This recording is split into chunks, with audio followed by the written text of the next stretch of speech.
Psych Siddhartha. ఈ movie ఆహాలో streaming అవుతుంది. ఇంకా ఈ మూవీ అయితే యావరేజ్ అని చెప్పలేను, నచ్చలేదని కూడా చెప్పలేను, అలా ఉంది ఈ మూవీ. మూవీలో స్టోరీ గురించి మాట్లాడుకుంటే, ఈ మూవీలో హీరో క్యారెక్టర్ అయిన సిద్ధార్థ్ అనేవాడు త్రిష అనే అమ్మాయిని డీప్ గా లవ్ చేస్తాడు. సో తనని లవ్ చేయడం వలన డబ్బంతా పోగొట్టుకుని రోడ్ మీదకి వచ్చేస్తాడు. ఇంకా సిద్ధార్థ్ తన సర్వం మొత్తం కోల్పోయాక మళ్ళీ తన లైఫ్ ని ఎలా రీస్టార్ట్ చేస్తాడనేది ఈ మూవీ యొక్క మెయిన్ స్టోరీ. మూవీలో ఫస్ట్ హాఫ్ అయితే అస్సలు నచ్చలేదు నాకు. ఇదేం మూవీరా బాబు, చిల్లర్లు అతుకోరు పంచాయతీ తప్ప ఏముందిరా ఇందులో.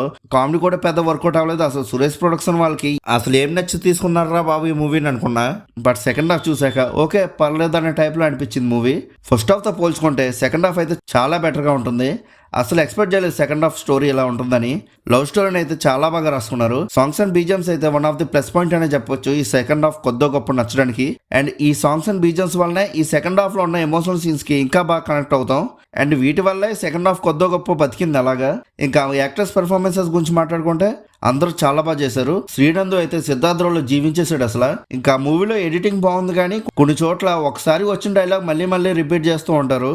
అది కొంచెం చిరాగ్గా అనిపించింది. ఒక 2 times వస్తుంది అలాగా. ఇంకా సాంగ్స్ అండ్ బీజిఎమ్స్ గురించి ఆల్రెడీ చెప్పాను. One of the main reason ఈ సెకండ్ హాఫ్ యావరేజ్ అనిపించడానికి నాకు. ఇంకా ఓవరాల్గా ఈ మూవీ ఎలా ఉందని అడిగితే ఏదో ఉండాలా, మీకు చూడాలనిపిస్తే చూడండి, లేకపోతే వదిలేండి మూవీని, అంతే. ఏదో ఒకవేళ ఫ్రెండ్స్తో కలిసి టైంపాస్ కోసం చూద్దామని అనుకుంటే ఎంజాయ్ చేస్తారు ఈ మూవీని.